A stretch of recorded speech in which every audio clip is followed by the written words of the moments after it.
إن أصدق الكلام كلام الله وخير الهدي هدي محمد صلى الله عليه وسلم وشر الأمور محدثاتها وكل محدثة بدعة وكل بدعة ضلالة.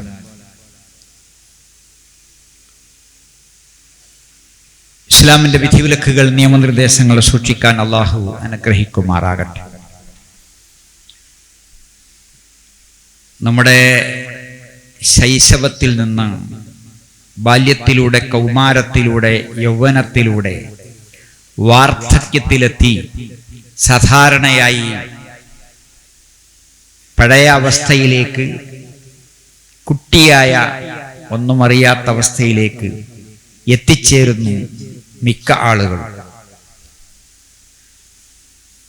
അള്ളാഹുവിൻ്റെ മഹത്തായ അനുഗ്രഹത്താൽ ഈ ഘട്ടങ്ങളിലൂടെയെല്ലാം കടന്നു പോകാനും അതിൻ്റെ സുഖ സന്തോഷങ്ങൾ ആസ്വദിക്കാനും അതിൻ്റെ ഉത്തരവാദിത്തങ്ങൾ ഏറ്റെടുത്ത് സന്തോഷിക്കുവാനും ഒക്കെ നമുക്ക് സാധിക്കുന്നുണ്ട്. അള്ളാഹു അനുഗ്രഹിക്കുമാറാകട്ടെ. സൂറത്തുൽ ഇസ്രാ 23-24 ആയത്തുകളിൽ അള്ളാഹു അരുളി, വഖദാ റബ്ബുക അല്ലാ തഅ്ബുദു ഇല്ലാ ഇയ്യാഹ്, റബ്ബിനെ മാത്രം ആരാധിക്കണം എന്ന് വിധിച്ചിരിക്കും. വബിൽ വാലിദൈനി ഇഹ്സാന, മാതാപിതാക്കൾക്ക് ഗുണം ചെയ്യണം. ഇമ്മാ യബ്ലുഗന്ന ഇൻദകൽ കിബറ അഹദുഹുമാ ഔ കിലാഹുമാ, മാതാപിതാക്കൾക്ക് വയസ്സായി ഒരാളോ രണ്ടാളുമോ നിങ്ങളുടെ അടുക്കൽ എത്തിയാൽ ഫലാ തഖുൽ ലഹുമാ ഉഫിൻ, ഛേ എന്ന് പോലും പറയരുത്. പിന്നെ അതിന്റെ അപ്പുറം എന്താ ഉള്ളത്? വലാ തൻഹറുഹുമാ, അവരെ മിരട്ടരുത്, അവരെ വിരട്ടരുത്, അവരെ ആട്ടിവിടരുത്. വേറെ മക്കളൊന്നുമില്ലേ? നിങ്ങളെ വാപ്പാക്ക് വേറെ മക്കളൊന്നുമില്ലേ എന്ന് ഭാര്യ ചോദിക്കൂല. ഇങ്ങോട്ട് വരിൻ, ഇങ്ങോട്ട് വരിൻ, ഇങ്ങോട്ട് വരിൻ എന്നാണ് പറയാ. അങ്ങോട്ട് പോയിൻ എന്നല്ല, എല്ലായിടത്തൊന്ന് കറങ്ങി വന്നോളിൻ എന്നല്ല. വെട്ടിയും പ്രമാണോ സഞ്ചിയും തൂക്കി ഇങ്ങനെ നടക്കുകയല്ല. കുല്ലഹുമാ ഖൗലൻ കരീമ, ബഹുമാനപ്പെട്ട വാക്ക്, ബഹുമാനപ്പെട്ട വാക്ക് പറയണം. വഖ്ഫിൽ ലഹുമാ ജനാഹ ദുല്ലി മിനർ റഹ്മ, കരുണ നിറഞ്ഞ എളിമയുടെ ചിറകുകൾ. എളിമയുടെ ചിറക് മാത്രമല്ല, ദയാവാത്സല്യം വേണം. ദയാവാത്സല്യം മാത്രം പോരാ, എളിമയും വേണം. വഖുർ റബ്ബി റഹ്മഹുമാ കമാ റബ്ബയാനി സഗീറ, റബ്ബേ അവരെന്നെ ചെറുപ്പത്തിൽ വളർത്തിയതുപോലെ നീ അവർക്ക് കരുണ കാണിക്കണേ എന്ന് പ്രാർത്ഥിക്കുക. തിരുനബി സല്ലല്ലാഹു അലൈഹി വസല്ലം അരുളി, അബൂദാവൂദിലെ 4203 ഹദീസ്, ഇന്ന മിൻ അജല്ലി ഇലല്ലാഹി തആല ഇജ്ലാലി ഇലല്ലാഹി തആല, അല്ലാഹുവിനെ ബഹുമാനിക്കുന്നതിൻ്റെ ഭാഗമാണ് ഇക്റാമു ദി ശൈബത്തിൽ മുസ്ലിം, നരച്ച വയസ്സായ ആളെ ബഹുമാനിക്കുക. അള്ളാഹുവിനോടുള്ള മഹത്തരമായ ബഹുമാനത്തിന്റെ ഭാഗമാണ് നമ്മളെ നാട്ടിലെ വയസ്സായ ആൾക്കാരെ ബഹുമാനിക്കുക. ഒക്കെ കഴിഞ്ഞു പോയില്ലേ? കളവ, കളവി, തന്തപ്പൊടി, തള്ള എന്നൊന്നുമില്ല. അള്ളാഹുവിനെ ബഹുമാനിക്കുന്നതിൻ്റെ ഒരു ഭാഗമാണ് ഇത്. ഇനി എന്താ പറയാനുള്ളത്? അപ്പോ അള്ളാഹിന്റെ റസൂല് പഠിപ്പിക്കുന്നത്, നമ്മുടെ കൂട്ടത്തിലെ ദുർബലരായ ആളുകൾ ഉള്ളത് കൊണ്ടാണ് ഫൈന്നക്കും മിന്നമാ തുർസഖൂന വതുൻസറൂന ബിദുഅഫായിക്കും, നമുക്ക് സഹായം കിട്ടുന്നതും അന്നം കിട്ടുന്നതും നമുക്ക് തരുകയല്ല, വയസ്സായ ആൾക്കാർക്കും സ്ത്രീകൾക്കും കൊച്ചുകുട്ടികൾക്കും കൊടുക്കുകയാണ്. അപ്പോ നമുക്കും കിട്ടുകയാണ്. മൂച്ചെടുക്കണ്ട. പാവങ്ങളുള്ളത് കൊണ്ടാണ് നമുക്ക് തിന്നാൻ കിട്ടുന്നത്. തിരുനബി സല്ലല്ലാഹു അലൈഹി വസല്ലം പട്ടിണിപ്പാവങ്ങളുടെ കൂടെ കഴിഞ്ഞപ്പോ ചില മുതിർന്ന ആളുകൾക്കും നേതാക്കന്മാർക്കും നാട്ടുപ്രമാണിമാർക്കും ഗോത്രനായകന്മാർക്കൊക്കെ ഒരു വിഷമം. റസൂലുള്ളാഹി പറഞ്ഞു, നിങ്ങൾക്കൊക്കെ തിന്നാൻ കിട്ടുന്നത് ഈ പാവങ്ങളുണ്ടായത് കൊണ്ടാണ്. അൽഹംദുലില്ലാഹ്. അതുകൊണ്ട് ഏഴകളെയും വിഷമിക്കുന്നവരെയും വയസ്സായ ആളുകളെയും ഏറ്റവും കൂടുതൽ ബഹുമാനിക്കണം. മുസ്ലിമിലെ 2865 ഹദീസിൽ തിരുനബി സല്ലല്ലാഹു അലൈഹി വസല്ലം അരുളി, അഹ്ലുൽ ജന്നത്തി സലാസ, സ്വർഗത്തിന്റെ ആളുകൾ 3 എണ്ണമാണ്.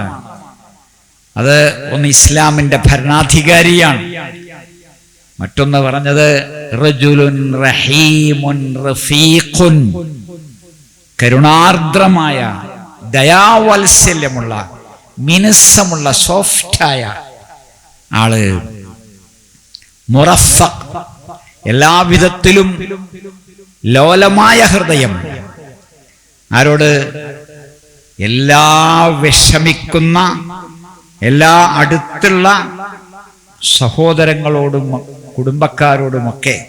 കടിച്ചാപ്പറിച്ചിയല്ല, ആരടാ വാടാ പോടാ എന്നല്ല, പിന്നെയോ ഈ പറഞ്ഞ ഗുണങ്ങളെല്ലാമുള്ള ആള്.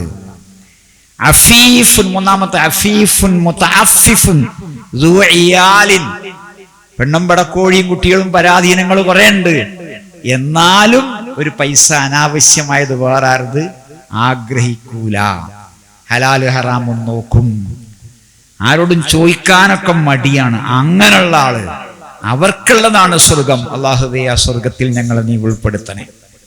കുറച്ച് പ്രയാസമുണ്ട് പറഞ്ഞതൊക്കെ നടക്കാൻ. തിരുനബി സല്ലല്ലാഹു അലൈഹി വസല്ലം അരുളി, മുസ്ലിമിലെ 2556 ഹദീസ്, റഗിമ അൻഫ്, 3 പ്രാവശ്യം ഓന്റെ മൂക്ക് നശിച്ചു പോട്ടെ, നശിച്ചു പോട്ടെ, നശിച്ചു പോട്ടെ. ആരാണ് നബിയെ ഈ നശിക്കപ്പെട്ടവൻ? മൻ അദ്റക വാലിദൈ, മാതാപിതാക്കൾ ജീവിച്ചിരിപ്പുണ്ട്, എന്താ അൽ കിബരി, വാർദ്ധക്യത്തിൽ വയസ്സായിട്ടുണ്ട്, ബാപ്പുണ്ട് അല്ലെങ്കിൽ ഉമ്മണ്ട്, വാപ്പിയുണ്ട്, ഫലം യദ്ഖുലി ജന്ന, എന്നിട്ടും സ്വർഗത്തിൽ പോയില്ല എന്നുണ്ടെങ്കിൽ അങ്ങനെയുള്ളവൻ അവനെ ഒന്നിനും കൊള്ളൂല, നശിച്ചവനാണ് അവൻ. അപ്പൊ നമ്മളെങ്ങനെയുണ്ട്? വാപ്പാനെയും ഉമ്മാനെയും വയസ്സായി കൈ കിട്ടിയിട്ട് ഒന്ന് നോക്കാനോ പരിപാലിക്കാനോ ലാളിക്കാനോ സമയം കിട്ടാതെ അങ്ങനെ ഓടുകയായിരുന്നോ? അതല്ല, ഇടക്കൊക്കെ ഒന്ന് സമയം കിട്ടിയിരുന്നോ? അല്ലാഹുവേ, കാത്ത് രക്ഷിക്കണേ. എത്രയൊക്കെ മാപ്പ് പറയാനുണ്ടാകും നമുക്ക്, എത്രയൊക്കെ ചോദിക്കാനുണ്ടാകും. നബി സല്ലല്ലാഹു അലൈഹി വസല്ലം വയസ്സായ ആളുകളെ ബഹുമാനിക്കുന്ന രൂപം. അബൂ ഖുഹാഫ റളിയല്ലാഹു അൻഹു, അദ്ദേഹം മുസ്ലിം ആകുന്നതിന് മുമ്പ്, അതാരാള്? അബൂബക്കർ സിദ്ദീഖിന്റെ ബാപ്പയാണ്, ആയിഷ ബീവിന്റെ വല്യപ്പയാണ്. അദ്ദേഹത്തോടൊന്ന് നബിയെ കൊണ്ട് സംസാരിപ്പിക്കാൻ ഇങ്ങോട്ട് കൊണ്ടുവരാണ്. ആ വയസ്സനായ മനുഷ്യനെ കൊണ്ടുവന്നപ്പോ നബി പറഞ്ഞു, ലൗ അഖറർത ഫീ ബൈതി അശൈഖ ഫീ ബൈതിഹി, ഈ വയസ്സായ ആളെ നിങ്ങളെ വീട്ടിൽ നിർത്തിയിട്ടുണ്ടെങ്കിൽ ഞാൻ അങ്ങോട്ട് വരെയിരുന്നല്ലോ സംസാരിക്കാൻ. ലോകത്തിന്റെ രാജാവായ റസൂലുള്ള പറയാണ്, ഞാൻ അങ്ങോട്ട് വരെയിരുന്നല്ലോ. അങ്ങനെ സംസാരിച്ചു. അദ്ദേഹം കലിമ ചൊല്ലി. എന്നിട്ടാണ് പറഞ്ഞത്, ഈ നരയൊന്നും എല്ലാം മാറ്റണം, എന്നിട്ടോ കറുപ്പടിക്കണ്ടാറ്, തലമുടിയും താടിയൊക്കെ ഒന്ന് മൈലാഞ്ചിടാൻ, കറുപ്പ് വേണ്ട എന്ന് പറഞ്ഞു റസൂലുള്ളാഹി സ്വല്ലല്ലാഹു അലൈഹി വസല്ലം. ഉമർ റളിയല്ലാഹു അൻഹു വൃദ്ധയായ ഒരു സ്ത്രീയെ രാത്രി പുറത്തിറങ്ങുന്ന സമയത്ത് എല്ലാ ദിവസവും ആ വീട്ടിൽ പോയി അവർക്കാവശ്യമായ ഭക്ഷണം ഉണ്ടാക്കി വസ്ത്രലക്കി എല്ലാം കൊടുക്കുമായിരുന്നു. അബൂബക്കർ റളിയല്ലാഹു അൻഹു ഒരു വൃദ്ധയായ സ്ത്രീയും ഒരു കൊച്ചുകുട്ടിയുമുള്ള വീട്ടിൽ ചെന്ന് പാല് കറന്നു കൊടുക്കും, മറ്റു കാര്യങ്ങളൊക്കെ ചെയ്തു കൊടുക്കുമായിരുന്നു. അങ്ങനെ പെട്ടെന്ന് ഒരു റസൂലുള്ള വഫാത്താകുന്നതും ഖലീഫയാകുന്നതും. അപ്പൊ അവരിങ്ങനെ ചിന്തിച്ചു, ആരാ ഇനിയിപ്പോ ഞങ്ങളൊക്കെ പാല് കറന്നു തരിക? വയസ്സായി കഴിയില്ല. അപ്പോ അബൂബക്കർ സിദ്ദീഖ് റളിയല്ലാഹു അൻഹു മുടങ്ങാതെ ലോകത്തിന്റെ ആ ഇസ്ലാമിക സാമ്രാജ്യത്തിന്റെ ഖലീഫയായിട്ടും അപ്പണി ചെയ്തു. നമ്മുടെ നാട്ടിലൊക്കെ ചില ആൾക്കാര് നേതാക്കന്മാരായ പിന്നെ പള്ളിക്കൊക്കെ വരല് കുറഞ്ഞു, മയ്യത്തിന്റെ കൂടെ പോകല് കുറയും. അവിടേക്ക് ഒന്ന് വന്നു പോവുക, വെന്നോന്ന് വെച്ച് തീർക്കുക. നമ്മളൊക്കെ ചെന്നില്ലെങ്കിൽ എന്താ ആൾക്കാർ വിചാരിക്കുക? അങ്ങനെയൊന്നുമില്ലട്ടോ, അള്ളാഹു ആണ് അറിയേണ്ടവൻ. ഉമർ റളിയല്ലാഹു അൻഹു ആ സ്ത്രീയെ പരിപാലിക്കുമ്പോ ആ സ്ത്രീക്ക് അറിഞ്ഞൂടാ ഇത് ഉമറാണ് എന്ന്, ഖലീഫയാണെന്ന് അറിഞ്ഞുകൂടാ. റബ്ബറിഞ്ഞാ മതിയല്ലോ. ഇതാണ് വയസ്സായ ആളുകളെ എങ്ങനെയാണ് ബഹുമാനിക്കേണ്ടത്, എങ്ങനെയാണ് സ്നേഹിക്കേണ്ടത് എന്ന്. അപ്പോ എന്റെ ഈ മാറ്റമൊന്നും ഈ പുണ്യപ്രവൃത്തിക്ക് തടസ്സമാകരുത്, ഖലീഫയാണ് എന്നത് തടസ്സമാകരുത് എന്നാണ് വിചാരിച്ചത്. റസൂലുള്ളാഹി സ്വല്ലല്ലാഹു അലൈഹി വസല്ലമയുടെ അടുക്കൽ വയസ്സായ ഒരു മനുഷ്യൻ വന്നു പറഞ്ഞു, ഈ ശരീഅത്ത് നിയമങ്ങളെല്ലാം കൂടി എൻ്റെ തലയിൽ കയറൂല, എല്ലാം കൂടി പ്രയാസാണ്, അതുകൊണ്ട് എനിക്ക് എപ്പോഴും മുറുകെ പിടിക്കാൻ ഒരു കാര്യം പറഞ്ഞു തരൂ റസൂലേ. അപ്പൊ റസൂൽ പറഞ്ഞു കൊടുത്തു, ലാ യസാലു ലിസാനുക റത്ബൻ മിൻ ദിക്രില്ലാ, നാവ് ദിക്ർ കൊണ്ട്, ദൈവസ്മരണ കൊണ്ട് പച്ച പിടിച്ചതാകട്ടെ. എപ്പോഴും നാവിൽ തത്തിക്കളിക്കുന്ന സുബ്ഹാനല്ലാഹിയും അൽഹംദുലില്ലാഹിയും അല്ലാഹു അക്ബറും അസ്തഗ്ഫിറുല്ലാഹി ലാ ഇലാഹ ഇല്ലല്ലാഹി ലാ ഹൗല വലാ ഖുവത ഇല്ലാ ബില്ലാഹി സുബ്ഹാനല്ലാഹി വൽഹംദുലില്ലാഹി വലാ ഇലാഹ ഇല്ലല്ലാഹു വല്ലാഹു അക്ബർ എല്ലാം അല്ലാഹു അനുഗ്രഹിക്കട്ടെ. നമ്മുടെ നാവ് വളയുന്നുണ്ട്, അങ്ങോട്ടും ഇങ്ങോട്ടും ചലിക്കുന്നുണ്ട്. ഏത് വാക്കും ഏത് ഭാഷയും സംസാരിക്കാൻ മലയാളികൾക്കറിയാം. പക്ഷേ നമ്മുടെ നാവ് പച്ച പിടിച്ചതാകേണ്ടത് ദിക്ർ കൊണ്ടാകണം. ദാരിമിയുടെ റിപ്പോർട്ടിലുള്ള നബിവചനം, നബി സല്ലല്ലാഹു അലൈഹി വസല്ലം അരുളി, ഒരാൾക്ക് നരബാധിച്ചു, ഇസ്ലാമിലായിരിക്കെ നരബാധിച്ചു, മുസ്ലിമായ ഒരാൾക്ക് നരബാധിച്ചു എങ്കിൽ കതബല്ലാഹു ലഹു ബിഹാ ഹസന, നന്മ അല്ലാഹു രേഖപ്പെടുത്തും. വഹത്ത ബിഹാ ഖതിഅ, പാപം അല്ലാഹു ഒഴിവാക്കി തരും. അല്ലാഹു അനുഗ്രഹിക്കട്ടെ. നരക്കുമ്പോ എന്തോ ഒരു പ്രയാസം. വയസ്സായോ? വയസ്സൊന്നും ആയിട്ടില്ല കേട്ടോ. നരച്ചത് കൊണ്ട് മാത്രം നമ്മൾ എവിടെയും താകേണ്ടതില്ല, തളരേണ്ടതില്ല, തകരേണ്ടതില്ല. പിന്നെയോ ഉഷാറിങ്ങനെ കൂടുകയാണ് വേണ്ടത്. അതിനാൽ നരബാധിച്ച ആ നരച്ച മുടി പറിച്ചുകളയൊന്നും വേണ്ട. സ്ത്രീകൾക്കോ പുരുഷന്മാർക്കോ ഒക്കെ ചില ആൾക്കാർക്ക് അങ്ങനെ ഒരു പരിപാടി ഉണ്ട്, അത് വേണ്ട. കയ്യിൽ നര വന്നാലും അതൊക്കെ നീക്കിക്കളയാ, അതൊന്നും വേണ്ട. പിന്നെയോ താടി നീട്ടി വളർത്തുന്നതിന് തടസ്സം നരച്ചിട്ടുണ്ട് എന്നാണെങ്കിൽ മരിക്കൂലേ? മുടി നരക്കുമ്പോ എന്താ ചെയ്യാ? മുടി വരണ്ടല. മീശ നരക്കുമ്പോ എന്താ ചെയ്യാ? വരണ്ടല. ഇതിനാവശ്യമൊന്നുമില്ല. നമ്മൾ എന്തിനായി പേടിക്കുന്നത്? ആരെയാണ് ഭയപ്പെടുന്നത്? നമ്മൾ നമ്മളെ തന്നെ പേടിക്കേ. നമ്മളെ തന്നെ പേടിക്കേ. വല്യമ്മ എന്തിനാ പേടിക്കുന്നത്? ആരെയും പേടിക്കേണ്ട ആവശ്യമില്ല. അതുകൊണ്ട് റബ്ബിനെ മാത്രം ഭയപ്പെട്ടാൽ മതി. അതിനാൽ നര വന്നാൽ അത് ഒരിക്കലും കളയാനുള്ളതല്ല, അത് അടയാളമാണ് മരണത്തിലേക്കുള്ള യാത്ര, മരണത്തിലേക്കുള്ള അടുപ്പം. അപ്പൊ മരിച്ചോണല്ലോ എന്നുള്ള ബോധം ഉണ്ടായ നല്ലതല്ലേ? ആണ്. അതാണ് ബുദ്ധിയുടെ ലക്ഷണം. ആരാ ബുദ്ധിയുള്ളവൻ? അക്സറുഹും ലിൽ മൗതി ദിക്റ, മരണത്തെ നന്നായി ഏറ്റവും നന്നായി ഓർക്കുന്നവൻ. വഅഹ്സനുഹും ലിമാ ബഅദഹു ഇസ്തിദാദ, മരണാനന്തര യാത്രക്ക് വേണ്ടി ഏറ്റവും നന്നായി ഒരുങ്ങുന്നവൻ. പോകല്ലേ? എന്താ ഒരുങ്ങിയത്? സൂട്ട്കേസിൽ എന്താ ഉള്ളത്? കീസിൽ എന്താ ഉള്ളത്? കർമ്മത്തിന്റെ ഭാണ്ഡം എവിടെയാണ്? ഇബാദത്തിന്റെ ഭാണ്ഡം എവിടെയാണ്? അതാണ് നര. അതാണ് നമ്മളെ ഓർമ്മിപ്പിക്കുന്നത്. വയസ്സായ ആളുകളെ പരിഗണിക്കണം, കരുതണം. റസൂലുള്ളാഹി പറഞ്ഞു, ഇദാ സല്ല അഹദുക്കും, നിങ്ങൾ നിസ്കരിക്കുകയാണെങ്കിൽ ഫല്യതഖഫഫ്, ഒന്ന് കുറച്ചളിട്ടോ. നമ്മളെ കുല്യായുൽ കാഫിറിനല്ല കേട്ടോ. പിന്നെയോ നബി സല്ലല്ലാഹു അലൈഹി വസല്ലമയുടെ കാലത്ത് നല്ല നീണ്ട നിസ്കാരമാണ്. മരിക്കാൻ പോകുന്നതിന്റെ 5 ദിവസം മുമ്പ് തിരുനബി സല്ലല്ലാഹു അലൈഹി വസല്ലം ഓതിയത് എത്രയാ അല്ലേ? വ്യാഴാഴ്ച മഗ്രിബിന് ഏതാ ഓതിയത്? വൽ മുർസലാത്തി 1.5 പേജ് ഒരു റക്അത്തിൽ. 63 വയസ്സായിട്ട് മരിക്കാൻ പോണ ആളാ. രോഗാബാധിതനായി കട്ടിലിൽ കിടക്കുകയാണ്, പള്ളിയിലേക്ക് വരാൻ കഴിയാതിരിക്കുകയാണ്. എന്നിട്ട് അപ്പോ വന്ന ആളുകളെ കൂട്ടത്തില് ആരുണ്ടാവും? അസ്സഗീർ, കൊച്ചുകുട്ടി ഉണ്ടാവും. വസ്സഖീം, രോഗി ഉണ്ടാവും. വൽ കബീർ, വയസ്സായ ആളുണ്ടാകും. അതുകൊണ്ട് പരിഗണിക്കണം. എന്നിട്ട് റസൂൽ ഒരു സ്വകാര്യം പറഞ്ഞു. എന്താണ്? ഇദാ സല്ല അഹദുക്കും ലിനഫ്സിഹി, സ്വന്തം നിസ്കരിക്കുകയാണെങ്കിലോ വൽ യുതവ്വിൽ മാഷാ, ഇഷ്ടം പോലെ നീട്ടിക്കോ. നമ്മുടെ നാട്ടിൽ പൊതുവെ എങ്ങനെയാണ്? ഇമാം ആവുമ്പോ നീട്ടും, ഒറ്റക്കാവുമ്പോഴോ ഇതാ ജാ ഇന്നായത്തൈനാക്ക. അങ്ങനെയല്ലേ ഞാനും നിങ്ങളും? നമുക്കൊന്ന് മാറ്റണം. സമയഷ്ടം പോലെയുണ്ട്, നമ്മുടേതാണ്, വേറെ ആരുമില്ല, ഇടങ്ങാറാകാൻ ആരുമില്ല. സുന്നത്ത് സ്കരിക്കുമ്പോ ധാരാളമായി, തഹജ്ജുദ് ധാരാളമായി കഴിയുന്നത് പോലെ. അള്ളാഹു അനുഗ്രഹിക്കട്ടെ. നബി സല്ലല്ലാഹു അലൈഹി വസല്ലം അരുളി, കുട്ടി വയസ്സൻ അങ്ങോട്ട് സലാം പറയണം. അപ്പോ ബുഖാരിയിലെ 6643 ഹദീസിൽ റസൂലുള്ളാഹി അരുളി, ലൈസ മിന്നാ, നമ്മുടെ കൂട്ടത്തിൽ പെടുത്താൻ പറ്റൂല. ആരെ? മല്ലം യുവഖിർ കബീറനാ, അതിയായി വയസ്സിനെ ബഹുമാനിക്കാത്ത ആള്, വയസ്സെത്തിയെ ബഹുമാനിക്കാത്ത ആള്. പിന്നെയോ വയർഹം സഗീറനാ, കൊച്ചുങ്ങളെ ലാളിക്കാത്ത ആള്. ചറച്ചിങ്ങനെ നിൽക്കും ചില ആൾക്കാർ, VIP ആയിട്ട്, എക്സിക്യൂട്ടീവ് ആയിട്ട്. ആ ജാടയൊന്നും ആവശ്യമില്ല. ചിരിച്ചു കളിച്ച് വർത്താനം പറഞ്ഞ് ബഹുമാനിച്ച് ലാളിച്ച് ഉഷാറാക്കണം. അതുകൊണ്ട് എല്ലാവർക്കും ആവശ്യമായ മോട്ടിവേഷൻ കൊടുക്കണം. വയസ്സായ ആളുകളെ ബഹുമാനിക്കാത്ത ആളെ ഈ സമൂഹത്തിൽ ഓൻ ആവശ്യമല്ല, ഈ സൊസൈറ്റിയിൽ മെമ്പർഷിപ്പ് കൊടുക്കാൻ പറ്റൂല എന്നാ റസൂലുള്ളാഹി പറഞ്ഞത്. നമ്മൾ അങ്ങനെയാണോ?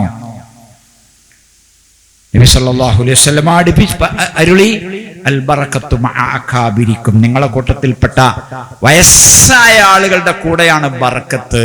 ബർക്കത്ത് എന്ന് എന്താ? നിഅമത്ത്, അനുഗ്രഹം. ബർക്കത്ത് എന്ന് അതിന്റെ അപ്പുറത്താണ്. അപ്പൊ നമുക്ക് വൃദ്ധമന്ദിരം ഇല്ല, വയസ്സായ ആളെ കൊണ്ടയാക്കണ സ്ഥലല്ല. എടോ വിടരുത് പാപ്പാനിമാനെയും വല്യപ്പാനെയും വല്യമ്മാനെയും. അവരെവിടെ താമസിക്കേണ്ടത്? വാപ്പിമ്മി ഒരുമിച്ച്, ഒരു കട്ടില്ല, 2 കട്ടിലല്ല. വല്യാപ്പിയും വല്യമ്മയോ ഒരു കട്ടില്ല. വല്യമ്മ മരിച്ചാലോ വല്യാപ്പാക്ക് കല്യാണം, വല്യാപ്പ മരിച്ചാലോ വല്യമ്മക്ക് കല്യാണം, ഉമ്മ മരിച്ച വാപ്പാക്ക് കല്യാണം, വാപ്പ മരിച്ച അമ്മാക്ക് കല്യാണം. അത് ചോദിച്ചുകൊണ്ടേയിരിക്കണം, ഒറ്റക്കാകരുത്. ഒന്ന് മിണ്ടാനും പറയാനും, ഒന്ന് കാലുകടവി കൊടുക്കാനും, ഒരു ചായ ഉണ്ടാക്കി കൊടുക്കാനും ഒക്കെ ആവശ്യമുണ്ട്. വെറ്റില മുറുക്കാൻ വേണ്ടട്ടോ, പുകവലിയൊന്നും വേണ്ട. അതൊക്കെ തെറ്റായ കാര്യങ്ങളാണ്, നമ്മളെ നശിപ്പിക്കുന്ന കാര്യങ്ങളാണ്. അതിനെവിടെയും പോകേണ്ടയില്ല, അതിന് എഴുതി വെച്ചിട്ടുണ്ട്, ക്യാൻസർ ഉണ്ടാക്കുന്നൊക്കെ. അതുകൊണ്ട് മാതാപിതാക്കൾ ഒരുമിച്ച് കഴിയണം. ചില ഗൾഫുകാരൊക്കെ ഉമ്മാനെ ഭാര്യന്റെ പ്രസവം എടുക്കാൻ വേണ്ടിയിട്ട് ഗൾഫിലേക്ക് കൊണ്ടുപോകണ്ട എന്നൊന്നുമില്ല. ഏതായാലും അതൊരു വേലക്കാരിയുടെ സ്ഥാനത്തേക്കാകരുത്, ഒരു കരുതലിന്റെ സ്ഥാനത്ത്. സ്വന്തം ഭാര്യ അവരുടെ മരുവളാണ്, മകന്റെ ഭാര്യയാണ്, അന്ത്യനാൾ വരെയുള്ള കുടുംബത്തിന്റെ ഒരു മാതാവാണ് ഭാര്യ. അതുകൊണ്ട് ആ കുഞ്ഞിന് അവൾക്ക് പ്രസവിക്കാറാവുമ്പോൾ ഒരാൾ ആവശ്യമൊക്കെ തന്നെയാണ്. പക്ഷേ വേലക്ക് കൊണ്ടുപോകലാകരുത്. പിന്നെ കഴിയെങ്കിൽ വാപ്പാനെയും കൊണ്ടുപോവുക, കഴിയുമെങ്കിൽ വാപ്പാനെയും കൊണ്ടുപോവുക. ആ രീതിയിൽ നമ്മൾ കരുതലോടുകൂടി വേണം ജീവിക്കാൻ. ഉമർ ഇബ്നു അബ്ദുൽ അസീസ് റളിയല്ലാഹു അൻഹു അനസ് റളിയല്ലാഹു അൻഹുവിനെ കണ്ടപ്പോ വയസ്സായിട്ടുണ്ട്, യാ അമ്മി, എളാപ്പാ, മുത്താപ്പാ എന്നാണ് വിളിക്കുന്നത്. നല്ല മനോഹരമായ മുഹയ്യസത്തും മുവയ്യിസത്തും യശാനുജന്മാരാണ്. അപ്പോ ആദ്യം അനുജൻ വർത്താനം പറഞ്ഞപ്പോ റസൂലുള്ളാഹി പറഞ്ഞു, കബ്ബിർ, ആദ്യം മൂത്തോൻ വർത്താനം പറയട്ടെ. എന്താ അതൊക്കെ? നമ്മൾ ചാടിക്കൊടഞ്ഞെങ്കിൽ വർത്താനം പറയും. ഇതൊക്കെ ശ്രദ്ധിക്കാറുണ്ടോ? 2 ജ്യേഷ്ഠന് അനുജനുണ്ടെങ്കിൽ ആദ്യം സംസാരിക്കേണ്ടത് ജ്യേഷ്ഠനാണ്. ആവശ്യം വന്നാൽ അനുജനാകട്ടോ, എന്ത് ഏർപ്പാട് ചെയ്തത് അദ്ദേഹത്തെ ആണെങ്കിൽ, സംസാരിക്കാൻ വൈഭവമുള്ളതാണെങ്കിൽ. സാധാരണഗതിയിൽ പ്രായത്തിന് മൂപ്പളമ നമുക്കുണ്ടാകണം എന്ന് നിർബന്ധമായും കൽപ്പിക്കുകയാണ്. സൂറത്തുർ റൂം 54-ാമത്തെ ആയത്ത്, അല്ലാഹുല്ലദീ ഖലഖകും മിൻ ളിഅ്ഫിൻ, അല്ലാഹു നിങ്ങളെ പടച്ചത് ദുർബലതയിൽ നിന്നാണ്. ആ കാല് പടയുന്ന, കയ്യും കാലും പടയുന്ന, കാലിട്ടടിക്കുന്ന, മലമൂത്രം പോകുന്ന, സംസാരിക്കാൻ കഴിയാത്ത നമ്മളെ ഓർമ്മണ്ടല്ലോ. നമ്മളെ ഓർമ്മിക്കാൻ കൊച്ചുകുട്ടികളെ നമ്മൾ കാണുന്നുണ്ട്.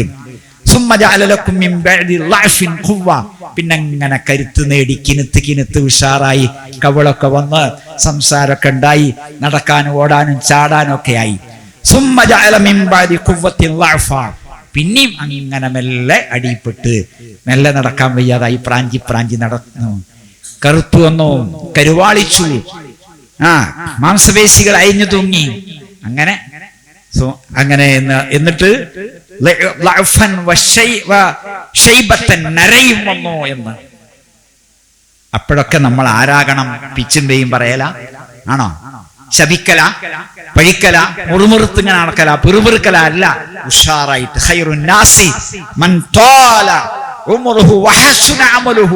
എത്ര ആയുസ് നീളുന്നുവോ അത്രയും അത്രയും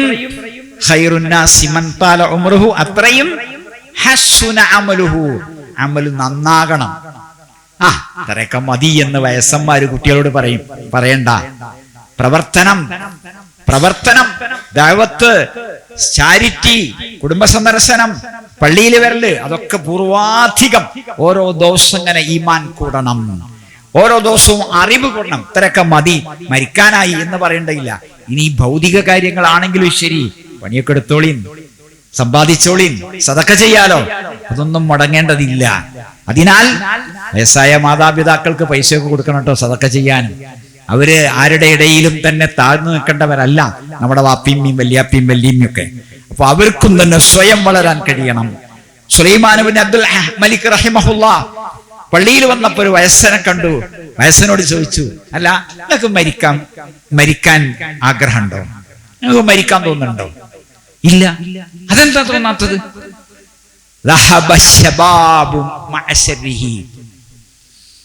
ആ തിന്മകളൊക്കെ ഉണ്ടായിരുന്ന യുവത്വം ഏതായാലും പോയി കഴിഞ്ഞു.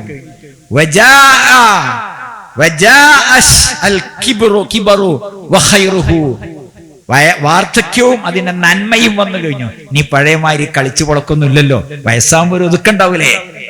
അങ്ങനെ ഞാൻ എഴുന്നേൽക്കുമ്പോ ബിസ്മില്ല എന്ന് പറയും, ഞാൻ ഇരിക്കുമ്പോഴോ അൽഹംദുലില്ലാ എന്ന് പറയും. അപ്പോ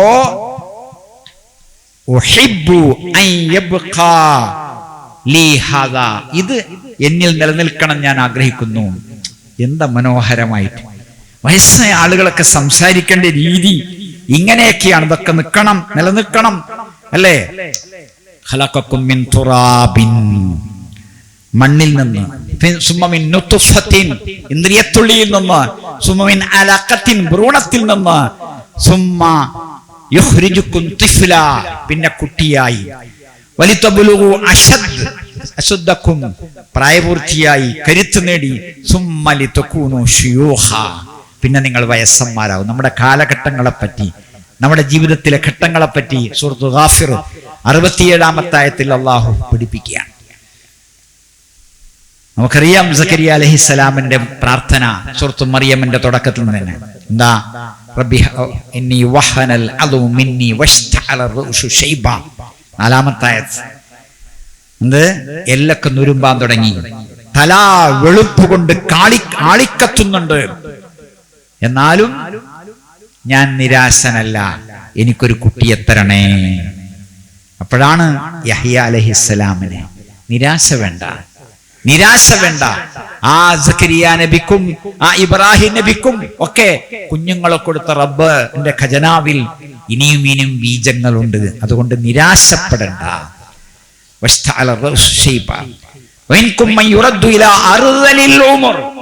ആയുസ്സിന്റെ അങ്ങേയറ്റത്തേക്ക് പോയ ആൾക്കാർ നിങ്ങളെ കൂട്ടത്തിലുണ്ട്. എല്ലാം അറിഞ്ഞ ശേഷം പിന്നെ ഒന്നും അറിയാത്ത അവസ്ഥയിലേക്ക് പോയ സൂറത്തുൻ നഹ്ൽ 70-ാമത്തെ ആയത്തിൽ നമ്മളെ പറ്റിയാ പറയണത്. കളിയാക്കുന്നവരെ ചിന്തിക്കുക, നാളെ നമ്മുടെ സ്ഥിതി എന്താണ്? നമ്മുടെ ഓരോരുത്തരുടെയും സ്ഥിതിയാണ്. ഇന്നീ ഇരിക്കുന്ന കൊച്ചു കുഞ്ഞുങ്ങളുണ്ടല്ലോ, അവരും 50 വയസ്സ് കഴിഞ്ഞാൽ വയസ്സന്മാരാകും. ആയേ പറ്റൂ.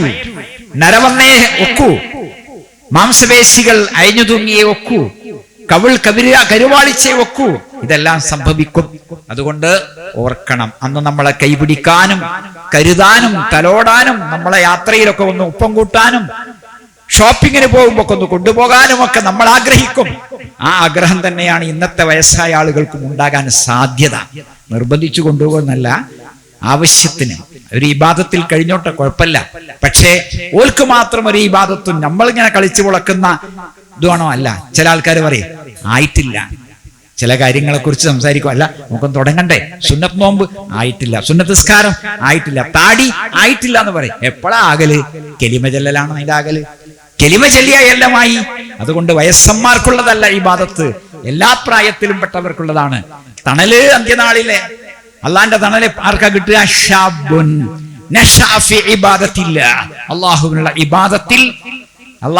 ഇബാദത്തിൽ വളർന്ന ചെറുപ്പക്കാരി. മൂസാ നബി അലൈഹി സ്വലാം കല്യാണം കഴിക്കുന്ന ആ പെൺകുട്ടിയുടെ വാപ്പ, ആ വാപ്പയെ കുറിച്ച് ആ പെൺകുട്ടി പറഞ്ഞില്ലേ, അബൂനാ ഷൈഖുൻ കബീർ, ഞങ്ങളെ വാപ്പ വയസ്സായ ആളാണ്, വെള്ളം തരുന്നില്ല ഇവര്, ഒന്ന് വെള്ളം തരണം. മൂസാ നബി അലൈഹി സ്വലാം കരുത്തനാണല്ലോ, അവരെ മാറ്റി നിർത്തിയിട്ട് വെള്ളം ഒഴിപ്പിച്ചു കൊടുത്ത കഥയൊക്കെ നിങ്ങൾ സൂറത്ത് ഖസസിൽ പഠിക്കുന്നുണ്ട്. 23-ാമത്തെ ആയത്ത് അല്ലേ? യൂസുഫ് നബി അലൈഹി സ്വലാമിന്റെ കഥയിൽ യാക്കൂബ് അലൈഹി സ്വലാമിനെ പറ്റി പറയുന്നുണ്ട്. ഇന്നലി അബൻ ശൈഖൻ കബീർ, ഇന്നലഹു അബൻ ശൈഖൻ കബീറ, ഇവന്റെ വാപ്പ വയസ്സായ ആളാണ്. ഈ ഒരു പദപ്രയോഗം, അതിനുള്ള ബഹുമാനം, കരുതൽ, എല്ലാ വിഷയത്തിലും നബി സല്ലല്ലാഹു അലൈഹി വസല്ലം പഠിപ്പിക്കുന്നത് ലാ യസീദുൽ മുഅ്മിന ഇല്ലാ ഖൈറാ. വിശ്വാസിക്ക് വാർദ്ധക്യം, വയസ്സ് നന്മ മാത്രമാണ് ഉണ്ടാക്കുക. വലുതേക്കാനുള്ള മിസ്വാക്ക് കൊടുക്കുമ്പോ നബി പറഞ്ഞു കബ്ബിർ, മൂത്താക്ക് കൊടുക്കുക ആദ്യം. തിർമിദിയിലെ 1945-ാമത്തെ ഹദീസിൽ റസൂലുള്ളാഹി അരുളി മാ അക്രമ ശാബുൻ ശൈഖൻ, ഒരു ചെറുപ്പക്കാരൻ വൃദ്ധയെ ആദരിച്ചാൽ ഇല്ലാ ഖയ്യലല്ലാഹു ലഹു മൻ യുക്രിമുഹു ഇൻദ സിന്നിഹി, അവന് വയസ്സാകുമ്പോ, അവക്ക് വയസ്സാകുമ്പോ അല്ലാഹു അവനെ അവളെ ബഹുമാനിക്കാൻ ആളെ ഏൽപ്പിക്കാതിരിക്കൂല. കൊടുത്താ കിട്ടും, കൊടുത്താ കിട്ടും. എന്തപ്പ കാര്യം ഈ വയസ്സന്മാരെ ബഹുമാനിച്ചിട്ട്? വാദം പിടിച്ചു കിടക്കുന്ന ഒരാൾക്ക് ചെയ്തു കൊടുത്തിട്ട് എന്താ കാര്യം? ഒന്നും ഇങ്ങോട്ട് കിട്ടാനില്ലല്ലോ, ഒരു പുഞ്ചിരി പോലും കിട്ടാനില്ല എന്നൊക്കെ നമ്മൾ വിചാരിക്കും. പക്ഷേ തിരിച്ചടിക്കും, തിരിച്ചു വരും. അതുകൊണ്ട് കരുതി വേണം. അതിനുവേണ്ടി മാത്രമല്ല, എല്ലാവരെയും ബഹുമാനിക്കണം, എല്ലാവരെയും ബഹുമാനിക്കണം. ഇർഹമുന്നാസ കാഫത്തൻ, എല്ലാവരോടും കരുണ കാണിക്കണം. ഇതാണ് ഇസ്ലാം പഠിപ്പിച്ച രീതി. അപ്പോ റസൂലുള്ളാഹി പറഞ്ഞു അമറനി ജിബ്രീലു അൻ ഉഖദ്ദിമൽ അകാബിർ, വയസ്സായ ആളുകളെ അവർക്ക് മുൻഗണന നൽകാൻ ജിബ്രീൽ വന്നിട്ട് എന്നോട് കൽപ്പിച്ചു. റസൂലുള്ളാഹി പറഞ്ഞു ഇബ്ദഉ ബിൽ അകാബിർ, എല്ലാം വയസ്സന്മാരെ കൊണ്ട് തുടങ്ങണേ. ഇമാമത്ത് നിൽക്കുന്ന കാര്യത്തിൽ റസൂലുള്ളാഹി പറഞ്ഞു വല്യ ഉമ്മക്കും അക്ബറുക്കും സിന്ന, പ്രായമുള്ളവരെ നിർത്തി. അവരെല്ലാവരും സമാണെങ്കിലോ കൂടുതൽ ഖുർആൻ അറിയുന്ന ആൾക്കാരെ നിർത്തി. ഇതൊക്കെയാണ് തിരുനബി സല്ലല്ലാഹു അലൈഹി വസല്ലം പഠിപ്പിച്ചത്, അല്ലാഹു അരുളിയത്. അതുകൊണ്ട് വളരെയേറെ ബഹുമാനത്തോടെ, വാത്സല്യത്തോടെ ഇത്തരം കാര്യങ്ങളെല്ലാം നമ്മൾ ചെയ്യണം. ഒരു കുറവും വരരുത്, ഒരു കുറവും വരുത്തരുത്. നമ്മുടെ സ്വന്തം വീട്ടിലെ മാതാപിതാക്കൾ മാത്രമല്ല, നമ്മുടെ സ്വന്തം വീട്ടിലെ വൃദ്ധര് മാത്രമല്ല, മറ്റുള്ളവരും. അപ്പോ അല്ലാഹു സുബ്ഹാനഹു വ തആലയുടെ അനുഗ്രഹം നമുക്ക് ലഭിക്കും. അല്ലാഹു അനുഗ്രഹിക്കുമാറാകട്ടെ. അൽഹംദുലില്ലാഹി റബ്ബിൽ ആലമീൻ വസ്സലാത്തു വസ്സലാമു അലാ റസൂലിഹിൽ അമീൻ വഅലാ അലിഹി വസഹ്ബിഹി അജ്മഈൻ വഅലാ മൻ ഇത്തബഅൽ ഹുദാ ഇലാ യൗമിദ്ദീൻ. സഹോദരങ്ങളെ, അല്ലാഹു അനുഗ്രഹിക്കുമാറാകട്ടെ. വയസ്സായ ആളുകളെ ബഹുമാനിക്കാതെയും പരിഗണിക്കാതെയും കരുതാതെയുമൊക്കെ മക്കള് കൂട്ടുകുടുംബാദികളുമൊക്കെ പോകുന്നത് കണ്ടപ്പോൾ ലോകം എന്ന് തീരുമാനിച്ചു, വൃദ്ധന്മാർക്ക് വേണ്ടി ഒരു ദിവസം തന്നെ നിശ്ചയിക്കണം. ഒക്ടോബർ 1 ലോക വൃദ്ധ ദിനം. നമുക്ക് അതിൻ്റെ ആവശ്യമില്ല, കാരണം നമ്മളോട് ഖുർആൻ എന്നും സംസാരിക്കുന്നുണ്ട്, അള്ളാഹു എന്നോട് പറയുന്നുണ്ട്, റസൂൽ നമ്മളോട് പറയുന്നുണ്ട്. ഇനി വയസ്സന്മാരെന്താ വേണ്ടത്? ചില വയസ്സായ ആളുകൾക്ക് ഒരു അഭിപ്രായം ഉണ്ടെന്ന്, ഞങ്ങൾ ഇങ്ങനെയൊക്കെ തന്നെയാണ്, വയസ്സന്മാർക്ക് അതിനൊക്കെയുള്ള ഒരു അനുമതി തന്നിട്ടുണ്ട്, ഇത്രയൊക്കെ മതി എന്നൊരു തോന്നലുണ്ട്. അങ്ങനെയല്ല കേട്ടോ. ചീത്ത പറയാനും കുട്ടികളെ വെറുതെ തല്ലാനും അയലോക്കക്കാരോട് കുരച്ചിയാടാനും തർക്കിക്കാനും അങ്ങനെയൊന്നും അനുവാദമൊന്നും ഇല്ലട്ടോ. ഇസ്ലാം മരണം വരെയാണ്, ഈമാൻ മരണം വരെയാണ്, ഇഖ്ലാസ് മരണം വരെയാണ്. അതുകൊണ്ട് ആർക്കും പ്രത്യേകമായിട്ടൊരളവും കൊടുത്തിട്ടില്ല. പിന്നെ ബുദ്ധി കുറവുണ്ട്, അപ്പൊ പിന്നെ ഒന്നും പറയാനില്ല. മന്ദബുദ്ധിയായി, ഭ്രാന്തായി, മാനസിക വശമായി, പിന്നൊന്നും പറയല്ല. നിസ്കരിക്കണം നിർബന്ധമല്ല, പക്ഷേ പറഞ്ഞുകൊണ്ടിരിക്കണം. ഒരു വക്ത് പോലും ഒഴിവാകരുത്. വയസ്സായി അവർ രോഗിയായി, രോഗിണിയായി വീട്ടിൽ കിടക്കുമ്പോ അവരടുത്തുനിന്ന് വർത്താനം പറയണം. പൂമുഖത്തിൽ നിന്നല്ല വർത്താനം, രോഗിയെ കാണാൻ വന്ന ആൾക്കാർ പുറത്തുനിന്നല്ല വർത്താനം പറയും. അവിടെ വന്നിട്ട് കഴിയുമെങ്കിൽ ചില രോഗികളെ അടുത്ത് നിൽക്കാൻ പറ്റൂല. അതല്ല, അവർക്ക് സന്തോഷമാണെങ്കിൽ ആ ഒരു വളർത്തൽ, ഉയർത്തൽ, അവരെ മുമ്പിൽ വെച്ച് സംസാരിച്ച് ചിരിച്ചു കളിച്ച് ആ രീതിയിൽ വേണം നമുക്ക് കൈകാര്യം ചെയ്യാൻ. അപ്പോൾ അവർക്കായിട്ട് പ്രത്യേകം ഒരു ഇളവുമില്ല എന്ന് നമ്മൾ അറിയണം. അവർക്ക് 5 നേരവും നിസ്കരിക്കാൻ സൗകര്യം ഉണ്ടാക്കണം. നോമ്പ് എല്ലാ കാര്യങ്ങളും ഓർമ്മിപ്പിച്ചു കൊടുക്കണം. നിർബന്ധിച്ച് ചെയ്യിക്കേണ്ടതില്ല. രോഗിയാണോ ഭക്ഷണം കഴിക്കുന്നില്ലെങ്കിൽ നിർബന്ധിക്കേണ്ടതില്ല. അള്ളാഹു ഭക്ഷിപ്പിച്ചോളും എന്ന വിഷയം നമ്മൾ മുമ്പ് പറഞ്ഞിട്ടുണ്ട്. ശരി, അപ്പോ ഫർള് നിസ്കാരം കഴിഞ്ഞാൽ, ജുമാ നിസ്കാരം കഴിഞ്ഞാൽ ചില ആൾക്കാരൊക്കെ എഴുന്നേറ്റ് പോകുന്നുണ്ട്. തിരക്കില്ലെങ്കിൽ അത് ദിക്റൊക്കെ കഴിഞ്ഞിട്ട് പോകാം. സുന്നത്ത് നിസ്കാരം വേണമെങ്കിൽ വീട്ടിൽ നിന്നുമാകാം എന്ന് പ്രത്യേകം ഓർമ്മിപ്പിക്കുകയാണ്. നിസ്കാരത്തിൽ അല്ലാത്തപ്പോഴുമൊക്കെ തജ്വീദിന്റെ നിയമങ്ങൾ ശരിക്കും പാലിക്കണം. നമ്മളെ വലല്ലാലീനൊന്നും നബി ഓതി തന്നല്ല കേട്ടോ. വലദ്വാലീൻ അങ്ങനെ തന്നെ. മുസാഫിൽ ഇങ്ങനെ കുറച്ച് അടയാളം കാണില്ലേ? പണ്ടക്കും പണ്ടേ ഉള്ളത് തന്നെയാണ് അതൊക്കെ. ആ അടയാളം എങ്ങനെയാണ്, ആ അടയാളം അനുസരിച്ച് എങ്ങനെയാണ് ഓതേണ്ടത് എന്ന് എല്ലാവരും ഒന്ന് പഠിക്കണം. ഇവിടെ ഇമാമുണ്ട്, ഒന്നുകിൽ ക്ലാസ് വെക്കുക ഇമാമിന്റെ, നിങ്ങളെല്ലാവരും വരിക, അല്ലെങ്കിൽ അവർ ഇമാമിനോട് ചോദിക്കുക. ചുരുങ്ങിയത് ആദ്യം ആ അടയാളങ്ങളെങ്കിലും ഒന്ന് പഠിക്കണം. എന്നിട്ട് പിന്നെ ബാക്കി നിയമങ്ങളെല്ലാം ഓരോന്നും. അള്ളാഹു നമ്മളെ എല്ലാവരെയും ഇരുലോകത്തും അനുഗ്രഹിക്കുമാറാകട്ടെ. എല്ലാ അമലുകളും ഇബാദത്തുകളും ചെയ്ത് സ്വർഗത്തിൽ റസൂലുള്ളാഹി സ്വല്ലല്ലാഹു അലൈഹി വസല്ലമയുടെ കൂടെ കഴിയുവാൻ റബ്ബേ അനുഗ്രഹിക്കണേ. രോഗികളായി സദസ്സിലും വീടുകളിലും ആശുപത്രികളിലും ഉള്ളവർക്ക് ശിഫ നൽകണേ. മരിച്ചുപോയ സത്യവിശ്വാസികൾക്ക് സ്വർഗം നൽകി അനുഗ്രഹിക്കണേ. اللهم إنا نسألك الجنة ونعوذ بك من النار. اللهم إنا نسألك الجنة ونعوذ بك من النار. اللهم إنا نسألك الجنة ونعوذ بك من النار.